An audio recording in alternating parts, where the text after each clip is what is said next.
رسول اللہ صلی اللہ علیہ وسلم نے ارشاد فرمایا ایک وقت ایسا آئے گا کہ دنیا جہان کی جو طاقتیں ہیں، دنیا جہان کے جو کافر لوگ ہیں، وہ مسلمانوں پر حملہ آور ہوں گے، اس طرح حملہ آور ہوں گے جس طرح بھوکے لوگ دسترخوان پر پڑی ہوئی چیزوں پہ حملہ آور ہوتے ہیں۔ دسترخوان پہ کھانا رکھا ہوا ہو اور کوئی بہت زیادہ بھوکے قسم کے لوگ ہو جنہوں نے کئی دنوں سے کھانا نہ کھایا ہو، جب ان کے سامنے دسترخوان پہ کھانا لگایا جاتا ہے، ان کو کہا جاتا ہے کھانا کھل گیا ہے، کھانا کھا لیں، اس طرح وہ حملہ آور ہوتے ہیں۔ تو فرمایا اس طرح پوری دنیا کے کفار تم پر حملہ آور ہوں گے۔ صحابہ کرام نے عرض کیا اللہ کے رسول یہ بتلائیے کہ وجہ کیا ہوگی، کیا ہم ان دنوں میں کم ہوں گے، کیا ہماری تعداد کم ہوگی کہ کفار جو ہے وہ بڑی آسانی کے ساتھ ہم پر حملہ آور ہو جائیں گے؟ فرمایا کہ نہیں، ایسی بات نہیں ہے۔ فرمایا ہوگی تم بہت زیادہ،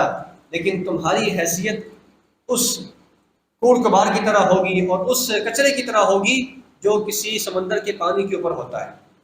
سمندر کے پانی کے اوپر آپ دیکھیں جب کچرا آتا ہے نا تو پانی کی لہریں اٹھا کے ادھر پھینکتی ہیں، ادھر سے اٹھا کے ادھر پھینکتی ہیں، کچرے کی کوئی طاقت